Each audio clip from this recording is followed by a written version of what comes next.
Namun keadaan muslimin pada saat itu sudah sangat terpojok, maka Nabi SAW mulai mencari dukungan dan lahan dakwah baru yang lain selain Taif dan Mekah. Akhirnya Allah Subhanahu wa taala ingin meringankan untuk nabinya sallallahu alaihi wasallam, maka Allah mengutus kepada beliau bukan lagi golongan manusia, tapi golongan jin yang dikenal dengan jin Nusaibin. Jadi saya katakan tadi di poin kita ini ada dakwah kota Taif, ini sudah selesai. Sekarang kita pindah ke poin kedua adalah jin Nusaibin, dan setelahnya kita akan masuk ke kisah Isra dan Mi'raj. Baik. Suatu hari Nabi SAW merasa sedih sudah di Mekah, nggak bisa lagi berdakwah, nggak ada orang yang mau terima. Tinggal sahabat yang sudah masuk Islam saja itu yang difokus, yang lain sudah nolak. Yang budaknya, yang orang terkenalnya, semua sudah tidak ada yang mau. Suatu hari Nabi SAW keluar dari kota Mekah ingin beribadah, karena terganggu di Mekah nggak bisa, boleh keluar. Yang ditemani oleh seorang sahabat yang mulia dan bernama Abdullah bin Mas'ud radhiyallahu anhu, yang terkenal sahabat yang mulia. Berjalan dengan beliau SAW, lalu Nabi SAW pada saat tiba di suatu tempat, beliau SAW berkata kepada Ibnu Mas'ud, tunggulah di sini dan jangan berpindah, juga jangan datang kepadaku sampai aku memanggilmu. Lalu Nabi SAW membuat garis dengan tongkat beliau, suruh Abdullah bin Mas'ud jangan lewatin garis ini, tunggu di sini. Abdullah bin Mas'ud meriwayatkan dalam hadis Bukhari berkata, lalu Nabi SAW berjalan dan tidak seberapa jauh dari tempat itu, tempat beliau Ibnu Mas'ud lagi berdiri, beliau SAW tiba-tiba duduk sambil membaca Al-Quran dengan suara yang sangat keras. Pada saat itu terdapat beberapa jin dari wilayah Nusaibin. Nusaibin ini wilayah di Irak ya. Ada beberapa jin, dikatakan jin Nusaibin, sedang lewat dan sedang mencari tahu kejadian apa yang sedang terjadi di muka bumi, sampai-sampai mereka tidak bisa lagi mendengarkan langsung berita-berita dari langit. Jadi sebelum Nabi SAW diutus, itu jin dalam hadis Bukhari dikatakan saling susun-susun, 1, 2, 3 sampai ke langit. Ini Anda bisa bayangkan nih bagaimana jauhnya itu ya. Sekarang saja para ilmuwan dengan teknologi canggih mengatakan mustahil manusia bisa menjamah langit dengan tangannya, nggak mungkin. Jarak antara kita bumi saja ke Pluto itu 270 tahun. Makanya saya sering bahasakan tidak mungkin bisa dikirim ke sana astronot kena mati di tengah jalan. Jaraknya 270 tahun, itu baru satu matahari dengan kita tuh. Bagaimana dengan bintang-bintang yang lain yang sekian miliar tahun jaraknya dari bumi, semua masih pada di bawah langit pertama. Tapi jin-jin ini bisa bersusun-susun sampai ke langit pertama. Mereka bisa mendengarkan. Jadi ternyata dalam hadis ini dijelaskan Allah Azza wa Jal itu kalau ingin menjalankan titah, sebuah titah, Allah sampaikan kepada malaikat ya. Malaikat di langit 7 sampaikan ke langit ke-6, langit ke-6 sampaikan ke langit ke-5, terus sampai ke langit pertama. Nanti malaikat di langit pertama ini yang memerintahkan atau menyampaikan kepada malaikat-malaikat yang bertugas di bumi, yang mengurus gunung, di mana turun hujan, siapa yang mau mati, siapa yang ini, disampaikan kepada malaikat-malaikat yang akan bertugas di bumi gitu kan. Nah, jin-jin ini naik ke atas untuk dengar informasi. Ini sana hujan besok, oh di sini ada mati fulan, oh ini akan terjadi gempa. Dia dengar semua informasi besok, kan gitu. Nah nanti jin-jin ini akan bekerja sama dengan penyihir-penyihir dan penyamun, menyampaikan nih, ini kami dapat informasi di sana hujan, nanti kamu sampaikan besok hujan di sana supaya pengikutnya percaya sama si dukun-dukun ini. Nanti akan kita bacakan dalam surah jin tentang kisah ini bagaimana bekerja samanya manusia dengan jin, dan sampai hari ini, sampai hari kiamat akan terjadi itu. Tetap akan ada bekerja sama, dan ini dilarang dalam Islam ya. Perlu Anda ketahui bahwasanya tidak boleh interaksi dengan jin dengan alasan apapun, gitu kan. Nabi SAW mengatakan dalam hadis Bukhari, pada saat beliau sedang selesai sholat, beliau mengatakan, tadi waktu saya sedang sholat ada jin, setan yang coba mengganggu saya. Lalu saya menangkapnya dalam sholat, hadis sahih ini. Lalu saya menangkapnya dalam sholat. Tiba-tiba saya teringat perkataan Sulaiman yang berkata, ya Allah, karuniakanlah saya kerajaan tidak layak untuk orang sebelum dan sudah saya. Maka saya melepaskan dia. Kalau tidak, maka saya akan ikat jin itu di pohon di Madinah agar anak-anak Madinah mempermainkannya. Tapi di sini Nabi SAW sendiri tidak interaksi, dilepaskan oleh Nabi SAW. Kata ulama, berarti tidak boleh memang manusia berinteraksi orang Muslim. Walaupun anda alasan oh jin Muslim, tetap tidak boleh. Tidak boleh. Tidak boleh menikah sama mereka, makanan mereka berbeda, perhitungan waktu mereka berbeda, dan anda tidak butuh jin karena anda butuh Allah Azza wa Jal. Gak usah jin untuk apa? Pasti dia minta imbalan. Anda bilang tidak, nggak mungkin. Itu sudah Al-Quran yang berbicara seperti itu. mereka akan bekerja sama dengan manusia dan minta imbalan dari situ. Ada yang minta menikah dengan manusia, makanya ada dukun-dukun laki-laki atau perempuan sampai tua tidak nikah-nikah karena nikah sama jinnya. Ada orang yang diminta nyumbang darah ayam, darah hewan, atau pergi ke kuburan tertentu. Pokoknya jin-jin ini minta agar jauh dari Allah Subhanahu wa taala, gitu kan? Kalau kita masih bergantung pada Allah, tidak bisa bergantung pada dia. Dan satu-satunya cara untuk membuat orang bisa bergantung adalah memenuhi kebutuhannya manusia. Dan Nabi SAW sudah mengatakan juga dalam hadis lain, jin-jin itu penuh dengan kebohongan. Maksudnya jadi saya pernah jelaskan ya, jin ada 3 golongan ya. Ada jin mukmin, ini mustahil kerjasama dengan manusia. Ada jin fasik dan jin kafir. Jin fasik ini adalah jin yang beriman pada Allah seperti kita orang muslim, tapi nggak sholat, masih bermaksiat, itu namanya fasik. Jin fasik sama jin kafir ini namanya syaitan.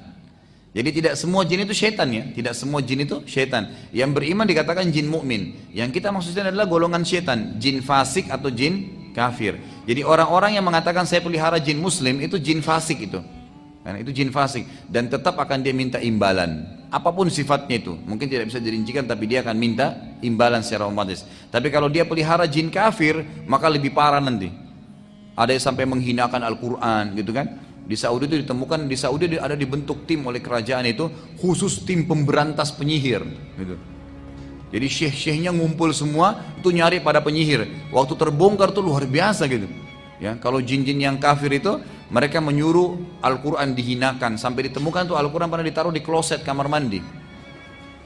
Dikeluarkan oleh tim ini, dicuci, lalu dikasih minyak wangi Quran itu sebagai bentuk ya penghargaan dalam Al-Quran dan membalas penghinaan mereka kan gitu. Ada di antara perempuan-perempuan yang berinteraksi sama jin kafir ini, kalau mereka supaya suaminya takluk atau tuannya takluk, maka darah haidnya diteteskan di lembaran-lembaran Quran. Itu banyak contoh-contoh dan saya saksikan sendiri itu. Bagaimana cuplikan-cuplikannya itu. Dan cukup banyak yang berhubungan dengan masalah-masalah seperti ini. Dan saya sarankan Anda membeli buku yang kecil, mungkin harga 5.000 atau 7.000 rupiah itu membongkar praktek sihir dan kedukunan. Diterbitkan oleh Pustaka Tazkiyah ya. Mungkin kalau Bapak Ibu yang pernah hadir pengajian saya di Al-Azhar, saya pernah bawain fotokopi buku yang dapat diskon tuh. Di antaranya buku itu, buku kecil sekali tapi itu buku yang sangat bagus. Di dalamnya itu ada gambar-gambar, bentuk-bentuk sihir-sihir yang biasa dipakai oleh penyihir-penyihir dari bentuk benang, tali, apa saja, boneka, macam-macam gitu kan yang mereka lakukan. Intinya adalah kita kembali kepada kisah jin ya. Jin-jin ini mereka selalu naik ke atas mendengarkan apa yang akan terjadi besok untuk bekerja sama dengan penyihir-penyihir dan penyamun yang pada saat itu memang kebanyakan menguasai dunia, gitu kan? Allah ceritakan tentang kisah ini dalam surah Jin urutan 72 ayat 9. A'udzubillahi minasyaitonirrajim wa anna kunna naq'udu minha maq'ida lis-sam' faman yastami'il ana yajid lahu shihabar rasada. Dan sesungguhnya dahulu kami dapat menduduki beberapa tempat di langit untuk mendengarkan berita-berita. Tetapi berita maksudnya apa yang terjadi besok, gitu kan? Tetapi sekarang barang siapa yang mencoba mendengarkannya tentu akan menjumpai panah api yang mengintai atau membakarnya. Dikatakan dalam hadis Bukhari yang lain bahwasanya Nabi SAW bersabda, jin-jin dulu mereka susah untuk mendengar berita dari langit. Setelah aku diutus, kata Nabi SAW, maka jin-jin langit itu dijaga oleh malaikat-malaikat. Dijaga oleh malaikat-malaikat. Yang malaikat-malaikat ini memegang bintang-bintang yang dipakai untuk memanah jin-jin itu. Makanya kan fungsi bintang itu kan ada 3 ya. Untuk rujuman lisyayatin, memanah setan-setan yang datang mendengarkan berita. Kemudian dalam ayat yang lain di surah Al-Mulk dijelaskan itu zina, perhiasan. Inna zayyana as-samaa'a ad-dunya, gitu kan? Bi zinatil khawaqib. Dan kami hiasi muka bumi, langit bumi ini dengan bintang-bintang, ya. Wa hifdhan min kulli syaitanin, dan untuk menjaga juga dari syaitan-syaitan yang datang, gitu kan? Kemudian fungsi yang ketiga adalah menjadi petunjuk bagi orang di lautan, di mana-mana itu fungsi bintang-bintang. Fungsi bintang-bintang itu yang dijelaskan oleh Allah Subhanahu wa taala. Baik. Saat Nabi sallallahu alaihi wasallam ya sedang membaca Al-Quran tadi, ternyata jin-jin dari Nusaybin ini kan lagi keliling di muka bumi. Mereka sempat bilang dari lanjutan hadis Bukhari tadi, lalu jin-jin ini berkata, pasti ada penyebabnya. Kenapa langit sekarang dijaga? Dulu sebelum Nabi Muhammad SAW itu tidak ada. Boleh, zaman Nabi Musa, Nabi Daud, semua Nabi sebelum Nabi Muhammad SAW itu mereka masih bisa dengar. Makanya masih bersaing antara dakwah Nabi dengan para penyihir ini gitu kan. Setelah Nabi SAW itu tidak bisa lagi, malaikat jaga, mereka dipanahin. Walaupun masih ada yang sempat lolos tapi sedikit gitu kan. Itu pun sempat dipanah. Nanti akan dijelaskan juga dalam surat Jin itu bagaimana Allah Subhanahu wa taala menjelaskan ada di antara mereka yang sempat lolos, mendengarkan sedikit langsung mereka turun lagi. Dan itu pun dipanah oleh para malaikat tadi. Waktu mereka bilang, akhirnya mereka bilang pasti ada sesuatu terjadi di muka bumi, nggak mungkin. Ada penyebabnya nih, kenapa tidak bisa dengar lagi. Maka sekelompok jin Nusaybin keliling di muka bumi ini pas lewat di Mekah dan melewati tempat Nabi Muhammad SAW lagi baca Quran tadi. Nah ini sebenarnya dengan hikmah Allah SWT, Allah memang yang sengaja mengutus jin-jin ini gitu kan. Saat melewati Nabi SAW, jin-jin Nusaybin ini mereka pun berhenti dan berkumpul untuk mendengarkan apa yang Nabi SAW sedang baca. Ini menandakan jin itu membaca gitu kan. Dan bukan mustahil jin itu juga hadir dalam majelis ilmu ya, bukan mustahil sekarang sebelah anda ada jin, tapi nggak usah takut, nggak perlu takut kecuali kepada Allah Subhanahu wa ta'ala. Kata Ibnu Mas'ud radhiyallahu anhu yang meriwayatkan hadis ini, aku melihat sekelompok makhluk laki-laki yang kepala mereka seperti kendi-kendi besar. Ibnu Mas'ud sempat lihat gitu kan. Lalu aku pun berdiri karena khawatir akan keadaan Nabi SAW. Lalu Nabi SAW memberikan isyarat agar aku tetap duduk. Nabi tahu Ibnu Mas'ud akan berdiri, Nabi kasih isyarat gitu kan, tak boleh tetap duduk. Karena banyaknya jin yang datang mendengarkan Al-Quran, sampai kata Ibnu Mas'ud, aku tidak bisa lagi melihat Nabi SAW karena dipenuhi oleh orang-orang ini yang kepalanya seperti kendi-kendi dan mereka tinggi besar gitu kan. Allah Subhanahu wa ta'ala menceritakan tentang kejadian tersebut, masih lanjutan surah Jin tadi. Jadi kita dibahas banyak surah Jin karena memang surah Jin menjelaskan tentang masalah itu. Surah Jin urutan 72 ayat 19 menceritakan tentang bagaimana Nabi SAW dikerumuni oleh jin-jin Nusaybin itu. A'udzubillahi minasyaitonir wa annahu lamma qama Abdullah yad'uhu kadu yakununa alaihi libada. Dan bahwasanya sewaktu hamba Allah Muhammad SAW berdiri hendak menyembahnya dengan membaca Al-Quran, hampir saja jin-jin itu mendesak untuk mengerumuninya. Ini ayat Quran, surah Jin ayat 19. Saat mendengarkan Al-Quran, maka jin-jin tersebut jadi memahami apa saja yang telah terjadi, termasuk penipuan iblis kepada mereka bahwasanya ada sesembahan selain Allah. Jadi kisahnya begini, iblis ini sebenarnya golongan jin. Salah kalau ada yang mengatakan iblis itu rajanya jin, salah. Kan gitu. Iblis bukan seperti Adam alaihissalam, bukan. Adam adalah ayah kita semua. Kalau iblis bukan. Kata ulama tafsir yang paling kuat pendapat waktu Allah Subhanahu wa taala menyuruh iblis untuk sujud gitu kan. Itu sebenarnya ada jin-jin. Gitu kan. Makanya para malaikat mengatakan, ya Allah, waktu Allah ingin menciptakan Adam, apakah engkau akan menciptakan makhluk nanti membuat kerusakan di muka bumi? Kata para ulama tafsir, jumhur ulama mengatakan bahkan yang dimaksud adalah apakah nanti seperti jin-jin yang akan buat kerusakan di muka bumi. Jadi sebelum kita sudah ada jin tinggal di bumi ini. Hewan-hewan itu sudah ada, Allah Subhanahu wa ta'ala sudah ciptakan. Tumbuh-tumbuhannya sudah ada, manusia datang nyusul setelahnya. Karena awalnya manusia diciptakan oleh Allah Subhanahu wa ta'ala itu di surga, Nabi Adam AS di surga, kan gitu. Jadi memang ini bumi berbeda, bukan memang belum kita ada di sini gitu. Tapi jin-jin sudah ada. Makanya Allah SWT mengatakan apa tentang iblis? Kana minal jinni fafasaqa an amri rabbi. Kana minal jin maksudnya iblis itu salah satu dari golongan jin, bukan pimpinannya. Fafasaqa an amri rabbi, tapi dia tidak mau ikuti patuh perintah Tuhannya. Nah kata sebagian ulama tafsir juga, ternyata waktu Allah Azza wa Jalla menciptakan Adam, yang hadir di situ iblis. Masih ada jin-jin lain yang tidak hadir, gitu kan? Nah waktu Nabi SAW membaca Al-Quran ini, ternyata iblis ini membuat propaganda di antara jin-jin. Di antaranya dia mengatakan bahwasanya ada Tuhan selain Allah. Syirik, berbuat syirik, didakwai itu. Dan dia mengajak agar orang-orang bisa atau jin-jin bisa ikut dengan dia. Dan perlu anda tahu, yang menjadi pasukannya iblis sekarang ini, ya, yang paling banyak itu keturunannya dia. Jadi keturunan dia, bukan jin umumnya. Karena jin banyak yang beriman dan tidak mau ikut dengan dia, tidak mau ikut dengan iblis. Nanti akan kita jelaskan dalam surah jin ayat 1 sampai ayat 18 menceritakan masalah itu. Kita akan baca panjang lebar sebentar gitu kan. Tapi ini membuktikan bahwasanya iblis itu bukan pimpinan, bukan raja jin. Seperti sering digambarkan gitu kan. Tidak. Dia salah satu dari golongan. Dan iblis sangat lemah. Garis bawah ini. Iblis sangat lemah. Begitu juga pengikutnya. Makanya Allah mengatakan, inna qaida syaitani kana dha'ifa.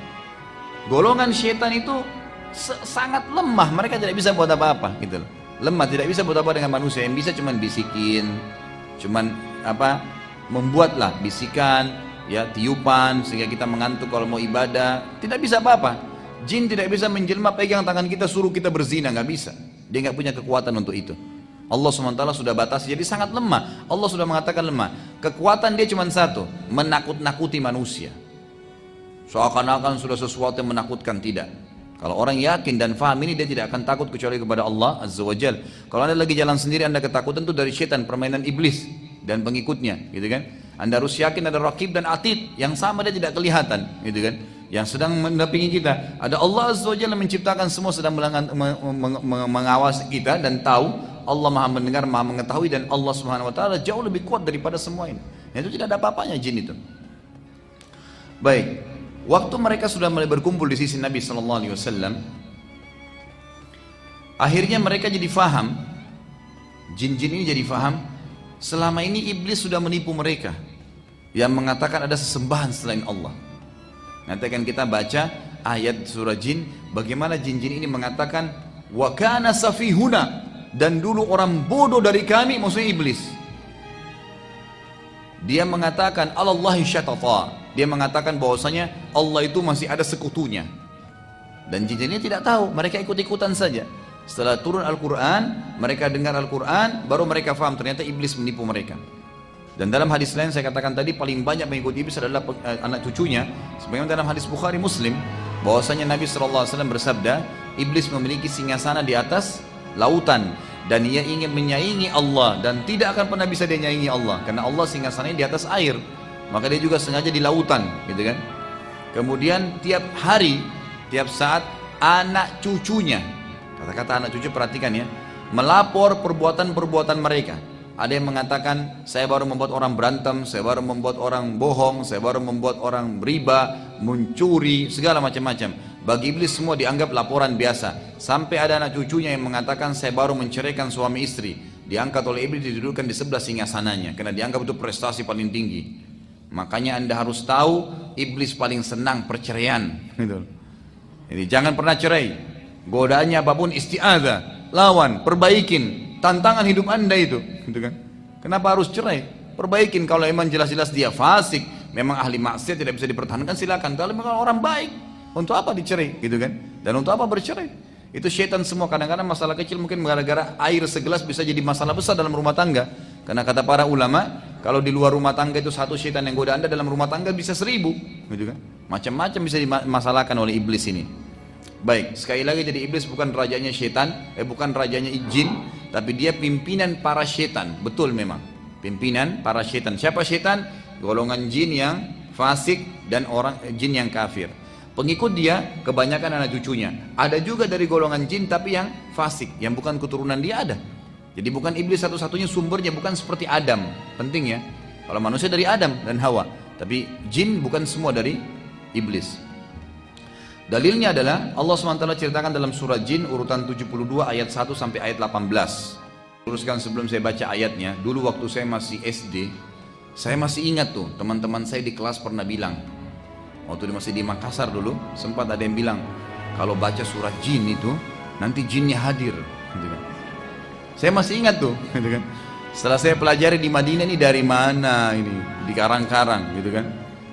Tidak ada urusannya, tidak ada hubungannya dengan, berarti kalau dianggap di Indonesia itu ada pemahaman gitu, dengan baca surah jin bisa panggil jin. Siapa yang bilang? Kebetulan namanya surah jin, karena menceritakan tentang jin-jin yang mendengarkan dakwah Nabi SAW. Tidak ada hubungannya. Jin biar tidak baca ini tetap ada di sebelah anda, gitu kan? Dia hidup berkisar kita sama, seperti udara yang anda hirup, seperti buah yang anda makan, mereka juga ada hidup, tapi berbeda. Kan gitu. Makanannya beda, alamnya berbeda, postur tubuhnya berbeda, beda memang alam lain, memang berbeda. Nggak boleh diikut-ikutin. Kata Nabi, kata Allah SWT, a'udzu minasyaitonir rajim, "Qul uhiya ilayya annahu istama'a nafarun minal jinni faqalu inna sami'na qur'anan ajaba yahdi ila ar-rusydi fa amanna bihi wa lan nusyrika bi rabbina ahada wa annahu ta'ala jaddu rabbina mattakhadha sahibatan wala walada wa annahu kana yaqulu safihuna 'ala Allahi syatata wa anna dhananna an lan taqula al-insu wal jinnu 'ala Allahi kadhiba wa annahu kana rijalun minal insi ya'udhuna bi rijalin minal jinni fazaduhum rahaqa wa annahum dhannu kama dhanantum an lan yab'atha Allahu ahada wa anna lamasna as-samaa'a fawajadnaha muli'at harasan shadidan wa shuhuba wa anna kunna naq'udu minha maqa'ida lis-sam' فمن يستمع الآن يجد له شهابا رصدا وأنا لا ندري أشر أريد بمن في الأرض أم أراد بهم ربهم رشدا وأن منا الصالحون ومنا دون ذلك كنا طرائق كددا وأنا ظننا أن لن نعجز الله في الأرض ولن نعجزه هربا وأنا لما سمعنا الهدى آمنا به فمن يؤمن بربه فلا يخاف بخسا ولا رهقا وأنا منا المسلمون ومنا القاسطون فمن أسلم فأولئك تحروا رشدا وأما القاسطون فكانوا لجهنم حطبا وأن لو استقاموا على الطريقة لأسقيناهم ماء غدقا لنفتنهم فيه ومن يعرض عن ذكر ربه يسلكه عذابا صعدا وأن المساجد لله فلا تدعوا مع الله أحدا. Ayat pertama, katakanlah wahai Muhammad, telah diwahyukan kepadaku bahwasanya sekelompok jin telah mendengarkan Al-Quran. Lalu mereka berkata, sesungguhnya kami telah mendengarkan Al-Quran yang menakjubkan. Jin kagum sama Al-Quran. Anda nggak perlu jimat-jimat. Jin aja kagum sama Quran, kok Anda kagum dengan jimat? Aneh sekali. Gitu kan? Ayat kedua, yang memberi petunjuk pada jalan yang benar. Al-Quran ini luar biasa power gitu kan. Memberi petunjuk, bisa menyentuh hati orang menangis, bisa menyentuh hati orang jadi takut, bisa menyentuh hati orang jadi senang. Luar biasa Al-Quran itu. Cuman tinggal mau nggak dijadikan sebagai petunjuk. Lalu kami beriman kepadanya. Perhatikan di sini kata ulama tafsir, spontan. Jin punya hitungan waktu yang berbeda dan mereka khusus untuk mencari hidayah yang berimannya lebih cerdas daripada manusia. Ada banyak istidlalnya berhubungan dengan masalah ini, ada banyak bukti-buktinya.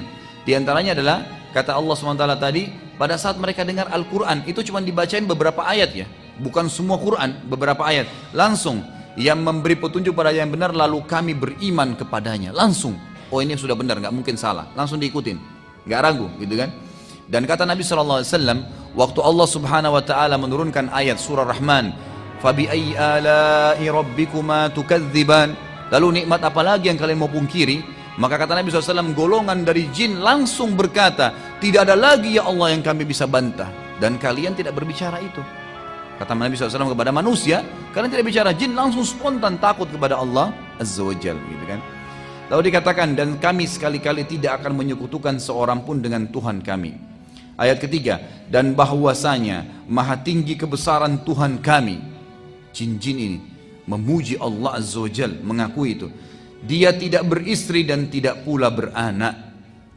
Ayat keempat, dan bahwasanya orang yang kurang akalnya dari kami, maksudnya adalah iblis. Jin-jin ini mengatakan, wa kana yaqulu safihuna, dan dulu safihuna itu orang bodoh dari kami. Yaqulu 'alallahi syatata, dia mengatakan tentang Allah perkataan yang melampaui batas, bahwasanya Allah punya istri dan punya anak. Jadi dari ayat ini dibongkar, kata ulama tafsir, keyakinan orang Nasrani sekarang itu murni dari iblis. Bahwasanya ya Allah punya istri dan punya anak. Sebagian sekte Nasrani mengatakan tidak, bukan ayahnya Isa itu ya Allah, tapi tetap dia anak Tuhan. Bagaimana cara memahami ini? Kan tidak mungkin, tidak ketemu, tidak connect gitu. Maka ini kata di sini dibongkar oleh para jin, dulu yang nyebarin berita itu adalah iblis.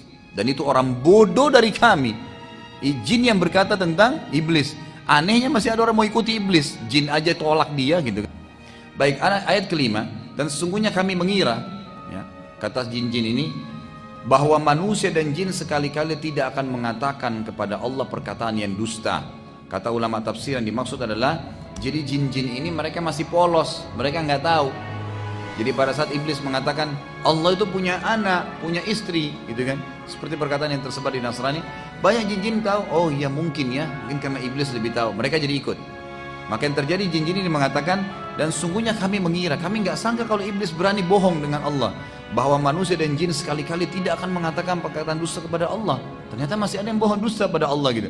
Ayat ke-6, dan bahwasanya ada beberapa orang laki-laki di antara manusia yang meminta perlindungan kepada beberapa laki-laki dari jin, maka jin-jin itu menambah bagi mereka dosa dan kesalahan.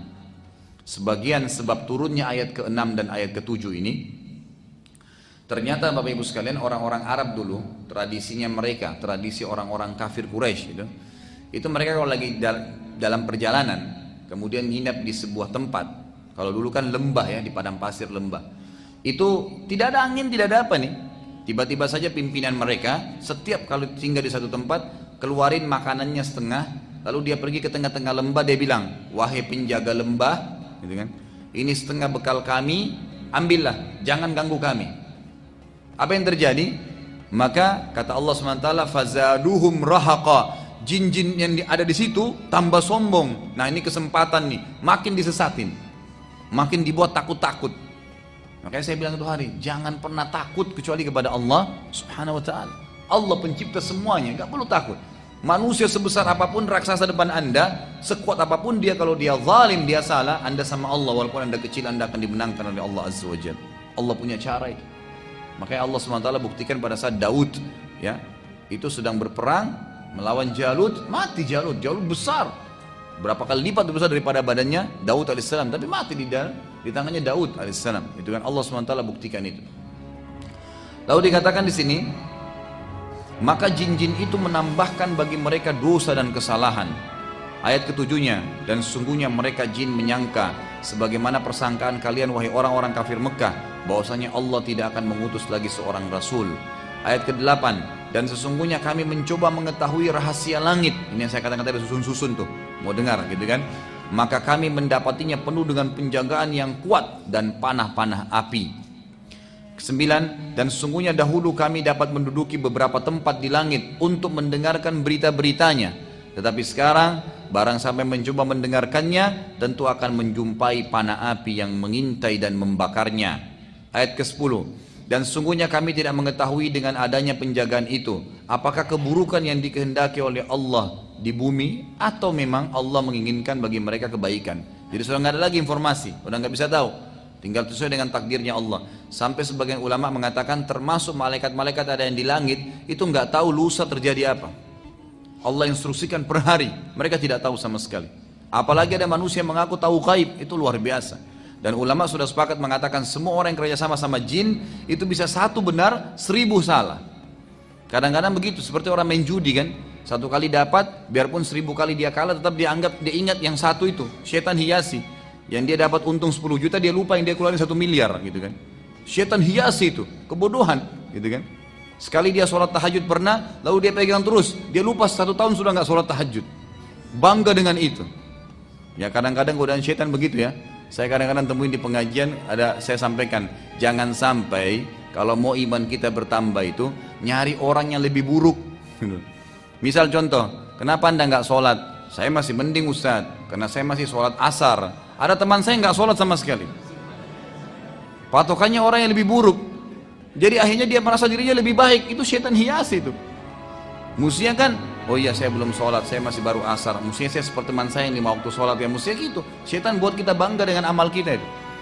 Orang pergi haji, oh saya juga sudah pernah haji. Salah, ya Allah saya juga pengen haji seperti mereka lagi. Itu yang benar. Harus melangkah lebih maju, bukan malah mundur ke belakang gitu kan. Itu termasuk godaan setan yang harus hati-hati.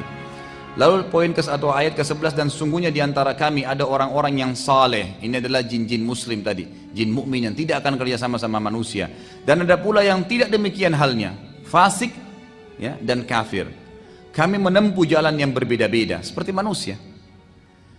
Dan di sini ulama tafsir mengatakan ayat-ayat surah jin sudah cukup sebenarnya bagi setiap manusia sampai situ. Jangan lagi dalami alam jin, nggak perlu. Bagaimana mereka menikah, mereka tinggal di mana, seperti apa kehidupannya, nggak perlu kita dalamin itu. Cukup kita tahu ada makhluk namanya jin, seperti selesai. Ada makhluk namanya manusia, namanya malaikat, udah selesai. Kalau ada informasi sampai kepada kita, kita imanin. Kalau tidak ada, jangan dikorek-korek, nggak perlu. Karena Anda sendiri butuh program saat harian yang sangat padat, ya kan gitu. Saya pernah bahasakan, masih ingat kan? Kalau bangun subuh ada bangun, kita harus baca doa, bangun tidur. Kemudian sholat Fajr, sunatul fajr, 2 rakaat sebelum subuh.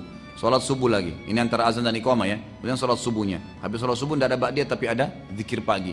Istirahat sebentar, duha. Sebentar lagi istirahat, duhur. Qabliyah duhur, duhurnya ba'diyah duhur. Istirahat sebentar, asar. Qabliyah asar, asar dengan zikir sore, tidak ada ba'diyah asar. Sebentar istirahat, maghrib. Qabliyah maghrib, maghribnya ba'diyah maghrib. Istirahat sebentar, isya. Qabliyah isya, isya ba'diyah isya. Sebentar istirahat, tahajud dan sholat witir. Ada waktu main-main nggak? Udah nggak ada. Sekali kita lalai itu bablas hilang tuh, kan gitu. Anda kalau tadi malam nggak sholat tahajud, biar nangis darah nggak bakal kembali, kan gitu. Nggak mungkin bisa terulang gitu. Makanya syaitan mau keluarin kita dari program, nggak bisa. Saya sendiri sudah repot gitu kan. Anda coba yang perhatikan yang sudah biasa jaga zikir pagi sore, pernah nggak rutin nggak pernah ketinggalan? Nggak bisa.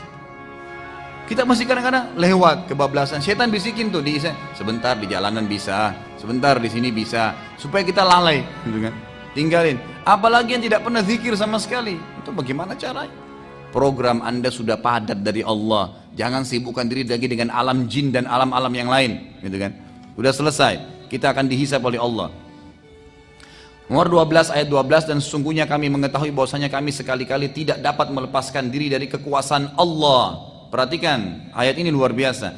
Para jin berkata, dan sesungguhnya kami mengetahui bahwasanya kami sekali-kali tidak akan dapat melepaskan diri dari kekuasaan Allah di bumi, di muka bumi, dan kami tidak bisa lari darinya.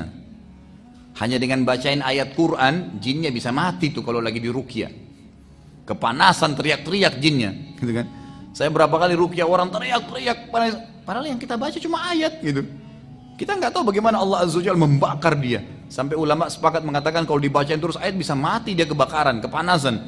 Makanya dia kesakitan gitu kan. Itu kuasa Allah Subhanahu wa taala. Jadi minta kepada Allah bukan kepada jin. Allah yang Maha Kuasa. Ayat 13, dan sungguhnya kami tak kala mendengar petunjuk Al-Qur'an, kami beriman kepadanya spontan. Barang siapa beriman kepada Tuhannya, maka ia tidak akan takut akan pengurangan pahala, dan tidak takut pula akan penambahan dosa juga kesalahan.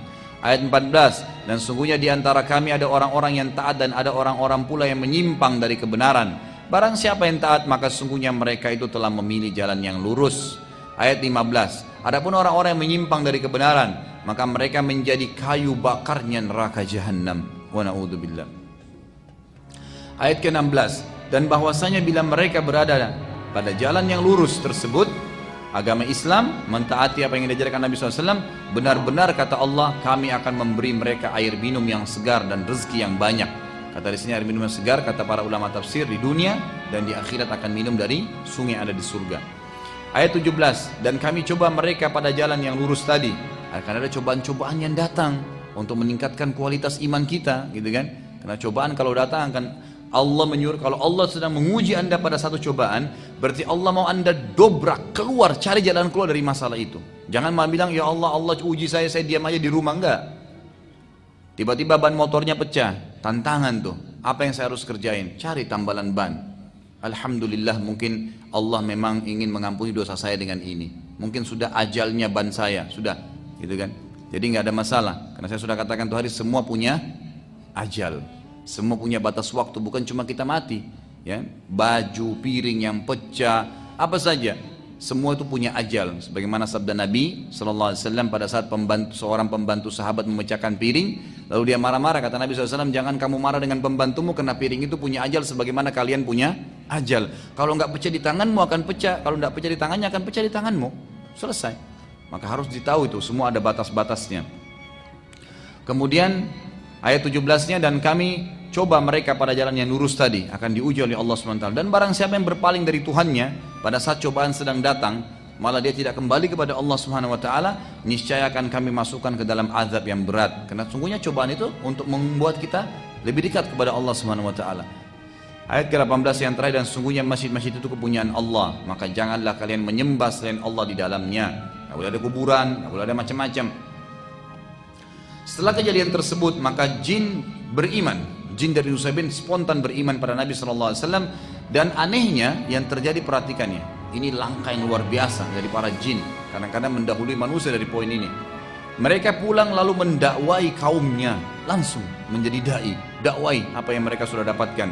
Dan Allah SWT menceritakan itu dalam surah Al-Ahqaq, urutan 46 ayat 29 sampai ayat 31. Al-Ahqaq 46, urutannya ayat 29 sampai ayat 31. A'udzubillahi minasyaitonirrajim. Wa idh sarafna ilaika nafaran minal jinni yastami'una al-Qur'ana falamma hadaruhu qalu ansitu.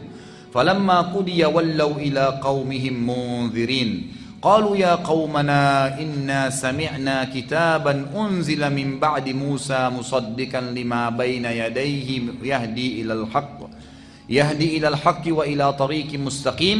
Ya qaumana ajibu da'iya Allahi wa aminu bihi yaghfir lakum min dhunubikum wa yujirkum min adzabin alim. Ini salah satu ayat yang dibaca kalau sedang ruqyah. Ini salah satu ayat-ayat ruqyah yang dibaca untuk mengusir jin atau sihir. Ayat ini kata Allah SWT dalam Al-Ahqaq, ya, ayat 29, dan ingatlah ketika kami hadapkan serombongan jin kepadamu wahai Muhammad yang mendengarkan Al-Quran. Allah lah yang membuat mereka datang. Dan tak kala mereka menghadiri pembacaan Al-Quran itu, mereka berkata, dengarlah dengan penuh perhatian. Semua disuruh dengar, mereka sepakat itu. Setelah mendengar bacaan hai Muhammad, mereka pun kembali ke kaumnya untuk memberikan peringatan, langsung berdakwah, menyampaikan itu. Ayat ke-30 mereka berkata, hai kaum kami, sesungguhnya kami telah mendengarkan kitab Al-Quran yang diturunkan setelah Musa, yang membenarkan kitab-kitab sebelumnya dan menuntun ke kebenaran dan jalan yang lurus. Ayat 31, hai kaum kami, terimalah seruhan orang yang menyeru kepada Allah dan berimanlah kepadanya. Seruhan siapa? Nabi Muhammad SAW.